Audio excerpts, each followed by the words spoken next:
Inclusive teaching, supporting all students in the college classroom.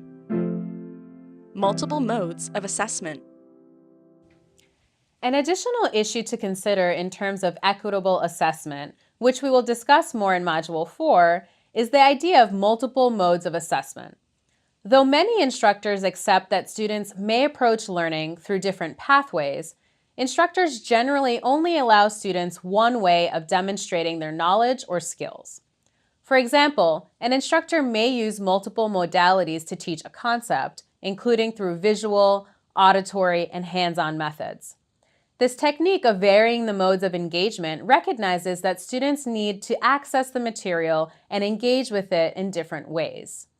One of the problems from an inclusive teaching perspective is that instructors frequently rely on one form of an assessment, a final exam, term paper, or performance, that requires all students to demonstrate their learning in the exact same way.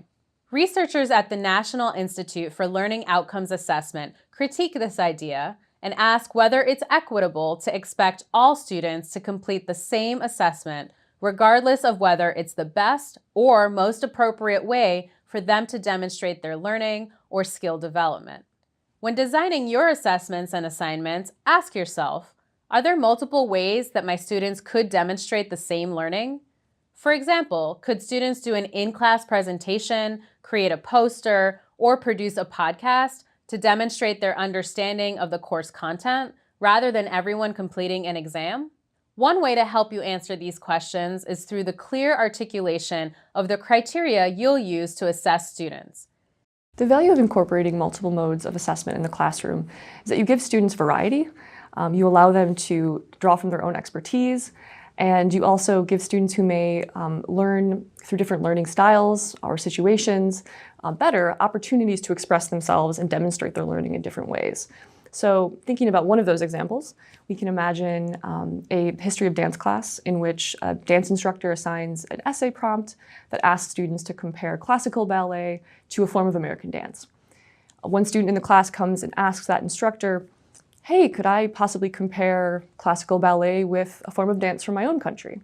Right? Instructor's happy, enthused that the student is participating and engaged, but that assignment would be that much more inclusive, and this could be a great opportunity for a feedback loop for this instructor if they had included that option as a possibility from the beginning. So that student could then would know and feel comfort that they could draw from their own expertise and be experts in that particular piece. It's not always possible to give students various options for how they demonstrate learning within a particular assignment. Sometimes, just thinking of an example in public health, they need to know how to write a memo, right? That is an important piece of their career.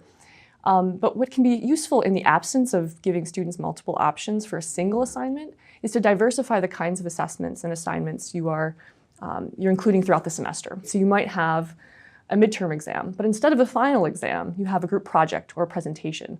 So you're giving some of that variety throughout the semester. And that really allows students who again, may have different expertise or may feel like experts in different kinds of learning strategies or assignments, the opportunity to really shine in those cases. Our next activity asks you to complete an inventory of the different types of assessments you use and to reflect upon the ways in which you could incorporate multiple modes of assessment into your classes.